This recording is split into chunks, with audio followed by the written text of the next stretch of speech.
It's Melanie White here on the Sage Women podcast, and I'm here today with one of our consultants, Danielle Dobson, and we're going to give a bit of a wrap-up of the Wellbeing at Work Summit that we attended this week on Tuesday, which was the 14th of November. Hi, Danielle. How are you today?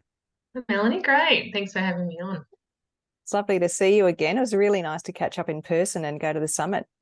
It was great. It was such a great venue, healthy food, amazing people, great conversations, and I got to spend time with you. So that's the best bit.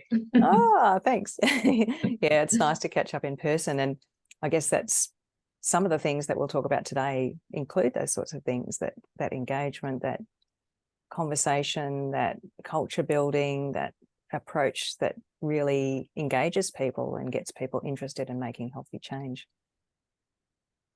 Great. I want to ask you, I guess we can talk about maybe tag team our key takeaways, but what was an insight that you got from the summit if you want to kick off?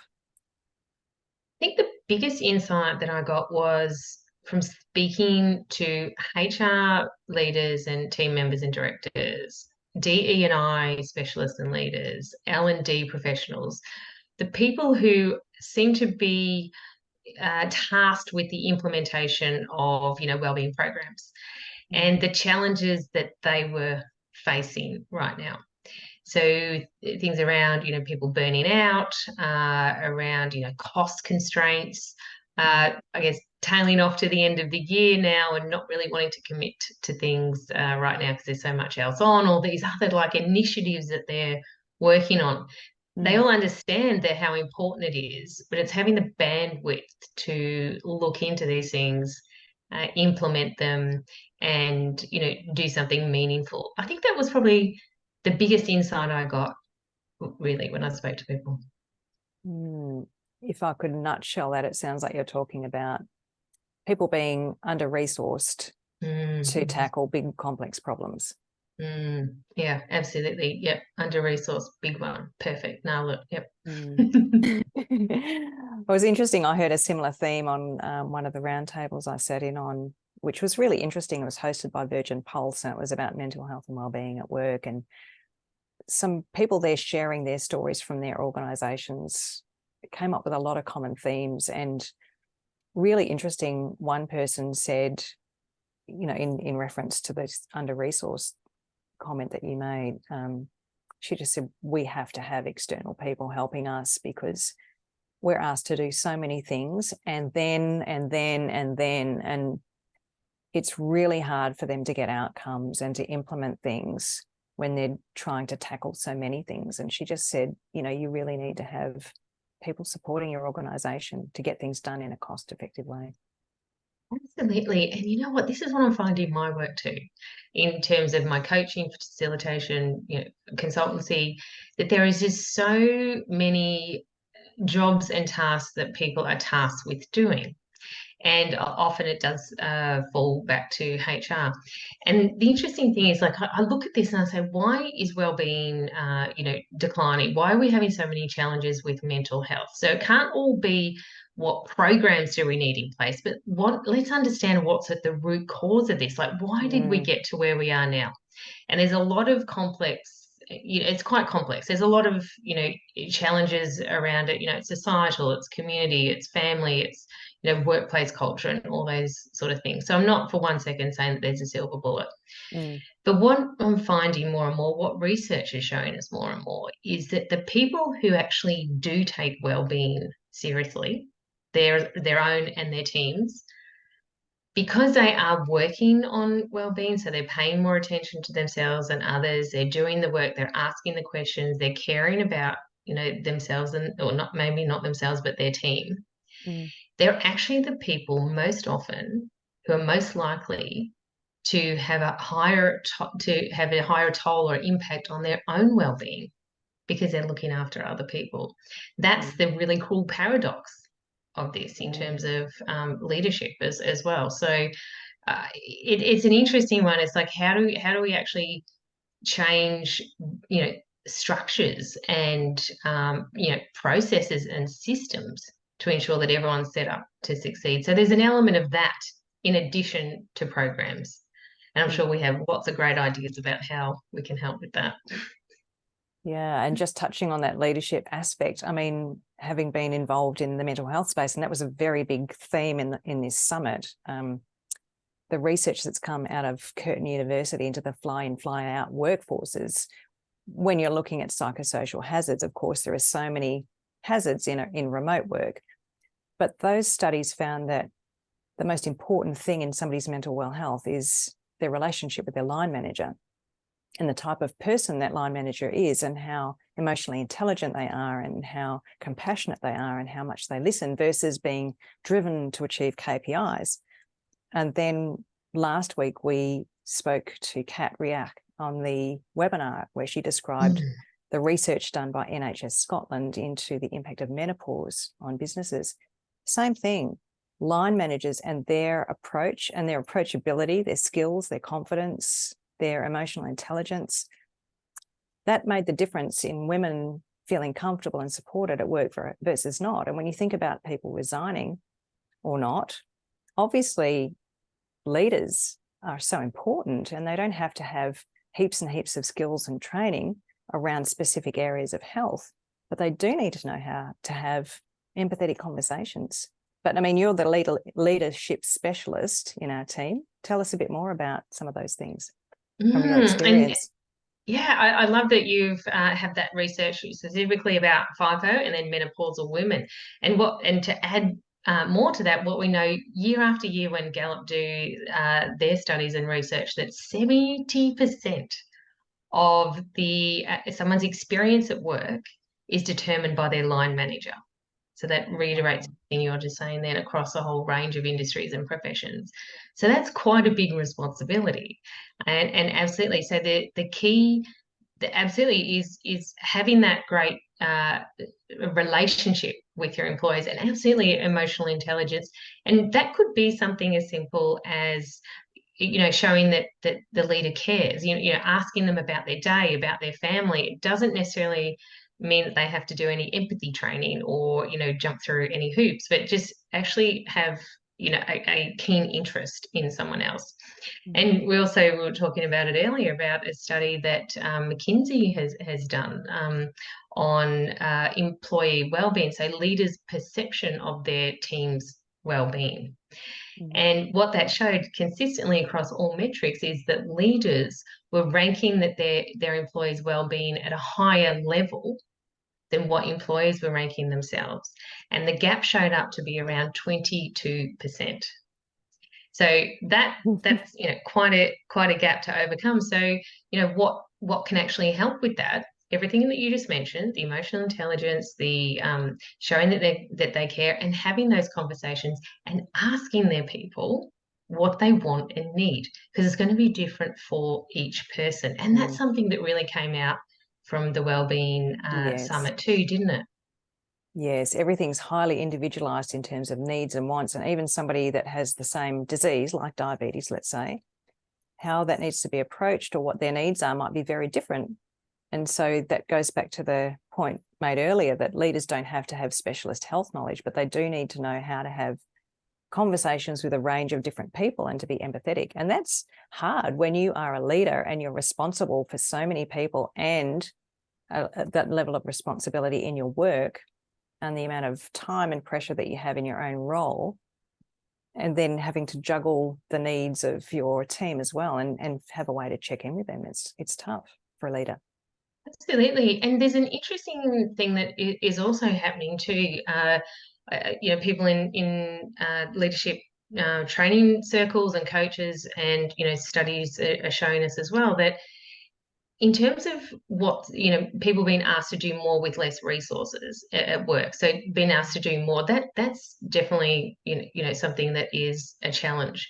But what we're finding now is there's something even more at play here. It's not just the workload, it's the collaboration required for in teams, within teams and cross teams, and within workplaces now. That takes time and energy. Things like scheduling, things like meetings. So it's ramping up meeting, numbers, numbers of meetings and times that people are in meetings, emails, preparing for meetings, rescheduling meetings, because of this collaboration challenge. That collaboration is good. We all know that, but it's adding to the workload and the stress and the emotional and cognitive load for Mm. leaders and teams. So there's something that also needs to be addressed on top of doing more with less resources and this huge focus on growth. So it's something that is probably not spoken about a lot, because we all kind of, the common thinking is to collaborate, innovate, be creative. Mm. It does come at a cost, though. So it's something to keep in mind too. Actually, that's a very good point. And we did have a conversation with someone about, and that was a theme at the summit, of how do we deal with remote work? How do we get people back in the office? And at the roundtable I was sitting at, somebody said, we can't force people to come into the office. We have to attract them. How do we do that? How do we engage them? And I know that you've done a bit of that work too. Yeah, absolutely. And this is going to be different for everyone, each organization, and each team. What we noticed over COVID and lockdowns when no one was coming to work at all, is that there was a bit of a disconnection in terms of company-wide. So employees and team members not really being engaged with company-wide initiatives, or generally everyone else in their department. What was noticed is when there is decent leadership, or even decent team members, the strength within the team grew. So I guess one way of tackling this is to build and leverage on that, if there is that that strength within the team, to leverage that team sort of spirit, that team engagement, and wanting to not let your team members down, to broaden that out to the organisation. And there's been some really great initiatives that I've seen over the past few years. I mean, it is getting to a pointy end now with the hybrid working, but things like opportunities for connection. So sessions where, they might have started off with donut day, barbecue Friday, things like that, and then the food that sort of wore thin, and then opportunities for in-house speakers and in-house events and panel discussions and things that where people can opt into. So some hybrid events and things like that, so people could opt in from home, but then people could come in as well, and they listen to people within their organization, not necessarily external people, but understand their stories, building connection. And then also something that I do now with organizations is conducting listening sessions, which have been brilliant in organizations, like looking, what policies are landing, what's working well, like what's strong, what's wrong, so some blind spots, and what's next, so some fresh and innovative ideas. So sitting down and listening. So it's not only great to extract the ideas and the information from people, but it's an opportunity for people in cross-functional teams to get together. Some are haven't met each other before, because of the lockdowns, to share parts of who they are, to be honest and open, and just have that time together, taking time out to connect. And the interesting thing with that is, it might seem, it's 90 minutes to take out, but what each person typically receives from that, it might be a connection, a quicker, process has resolved, better communication, conflict resolution, all these great things. So getting people in that room, and that can be hybrid as well. So sometimes we have people online and in the room, but creating those opportunities for connection, asking people, what they think, what they need, putting it into the mix, feeding it back to execs or the leadership team, and then the key thing there is to ensure that they act on it in some way. Really powerful. And as you're talking, I'm thinking of a podcast I was listening to this morning where they talked about the fact that people get bored and stale in their same roles. And there was one company talking about the fact that every 90 days they'd move their employees into a slightly different role to give them fresh ideas and challenges to then take back to the original role, which might seem a bit challenging or difficult, but I think what you're talking about, the opportunity to come together in a different context and collaborate, does bring in that freshness and that creative brain space that gets people thinking differently about work, building those connections in a different way, and possibly reinvigorating a workplace. Absolutely. And when you can partner with someone external who people are able to trust and who can create a safe space and do all the scheduling and all the planning, everything's completely Yeah. taken off the plate of leaders and HRD and I. It just provides a different lens and a different opportunity and a different temperature in the room, I guess, because everything when they know that it's confidential and themes will be fed back, not exact comments, and it's Chatham House rules and that sort of thing. It provides even more opportunities for everything that you've just mentioned. Mm. And I guess what we're talking about is changing a culture. Mm. And if a workplace wants to adopt anything to do with mental health, with menopause, with healthy aging, with anything, you have to have people on board with that, and you have to have a culture of health focus, health literacy. All of that stuff's really critical. Absolutely. And this is what I'm hearing now too. There's, the difference between, I think, success and failure, if you want to say it like that. You've got organizations who have these really great policies. The optics and the marketing, the PR says that we care about our people. And they have, might have, bring in speakers to talk about burnout, but then they don't have a strategy in place to deal with that. They might offer yoga classes and Pilates on site, but then they expect their people to work really long hours. So then what happens is it becomes, or mental health day or something like that. There's people coming in, socials and all the rest of it, but absolutely nothing dealing with the structural and systemic challenges that they're facing. So what happens is that looks like a tokenist. Every one of those things looks very tokenistic because it's not followed up with the strategies, with the implementation, with the commitment to actually do something about it structurally and in terms of processes. However, there's a organisation I was speaking to recently. It's a not-for-profit. They can't compete on pay, and they were losing people. So, as an aged care provider, they were losing people hand over fist, and they have a very enlightened HR director, and she wanted to understand why people leave, why people stay, and at the heart of it was connection, contribution, being part of a team, and people who care. So she has provided similar things to everything I just mentioned there. But because she can back it up with great leadership, a great culture, they have not lost anyone in a year. And they do simple things like, cake for people's birthdays, not so great for wellness and well-being, but cakes, they have special days like Gratitude Day, I don't know, Takeaway Thursday, another, not so great thing. But all of these things have contributed to people feeling like they belong and that they're cared for. But the key thing is, because I was saying to this person, that can happen and it can be seen as tokenistic. And delve deeper, this HR director has put a lot of effort into building her team, a good quality team of leaders who take care of their people. So it's a process, but she has done that with the culture. Amazing. And it would be interesting to see how well that business is performing now. Because particularly in aged care, and I was speaking to someone about this at the last summit we both went to, actually, I said, what happens if one of your menopausal leaders running one of your aged care facilities decides to retire early? And she said, oh my God, that would have a massive impact, because people in aged care, the clients, like consistency and familiarity.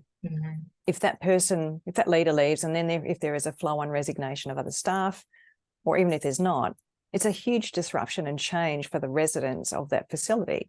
And it's going to cause chaos if that person leaves. And so keeping people, helping them to feel valued, helping to support well-being so people don't burn out is obviously really critical, not just for the employees, but also the clients of the business. Absolutely. Which depending on your kind of mission statement, I guess, as an organization, that is absolutely critical. Like Mm. in terms of, clients, end users, customers, people are everything, and how people feel cared for as they engage with your business. So, I mean, I don't know about you, but I know any kind of relationship that I establish, with a business or an organization, it's usually that first person, that first point of call, Mm. that I've engaged with, that is a person that I want to keep speaking to, because I don't want to have to build relationships with everyone, Yeah, and yeah. you hear often, people moving with other people. So if they're resigning to go to a better workplace where they feel more cared for, absolutely impact is losing customers, clients, residents, Mm. everyone. Yeah. And I mean, they're going to have a Senate inquiry into menopause and the cost and those flow-on effects, but it makes sense that it's in all areas.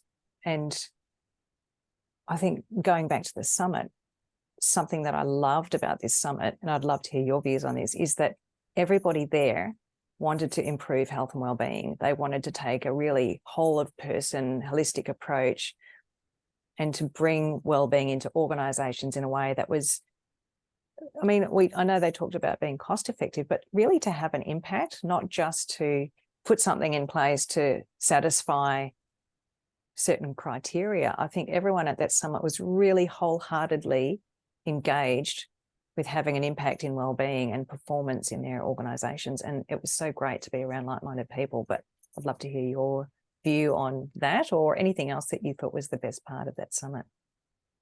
Absolutely. I had exactly the same sense, which was absolutely brilliant. And I'm going to name it. It was majority women in the room. Very few men, majority women, and those kind of roles, I guess, attract women. I guess HRD and L&D, and absolutely, this is the really fantastic thing. And what I've seen um, transition over these few years is CFOs are now on board now too, because they can see the financial impact, to the bottom line.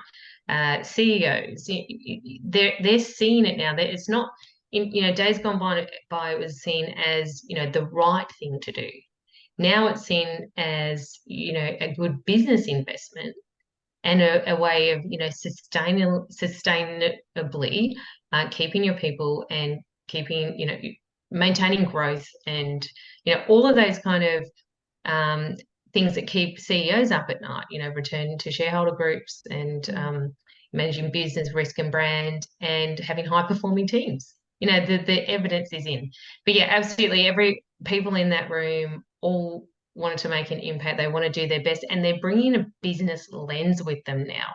So this is the really exciting thing about where we are right now, because we can bring it all together.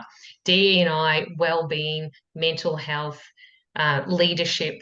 You can tie it all into productivity, which is exciting, being a former accountant. You're so right. It is about having that impact. And we certainly saw some numbers at the summit too. Some of the organizations there have been measuring changes in different metrics of productivity and performance, and showing that teams that are healthier and have greater well-being are performing much better, having fewer sick days, better profitability, all sorts of things. And so I think that's really exciting too, because in the past, I think companies have thought, oh, I'll just get this program in, or I'll just do that. But it's been a bit hit and miss. I love the fact that people at this summit were talking about, well, what's our strategy? How are we going to take a strategic view of what the workplace needs, and really invest in what people need and want, not what we think that they want, not just to tick a box, but to actually have an impact and to measure that impact. I think that's really great to see that happening. Absolutely. And I was really interested in one of the panel discussions where a HRD leader said that they're moving away from the pillar approach, well-being, DE and I, mental health, all these different sort of pillars, to looking at how they all integrate together. And as you mentioned, so having more of a strategy around that, not plans on a page, as such for each of those individual things, but how they all intersect and help each other, which then, you know, contributes towards that productivity, as I mentioned. But yeah, absolutely, it's really exciting. Thanks for taking time today, Danielle, to talk about the summit with me. Any last thoughts before we wrap up? No, it's just really great to be part of this and be part of the Sage team. And I'm so excited about what we're creating. I agree. Thanks for today, and I look forward to seeing you next time.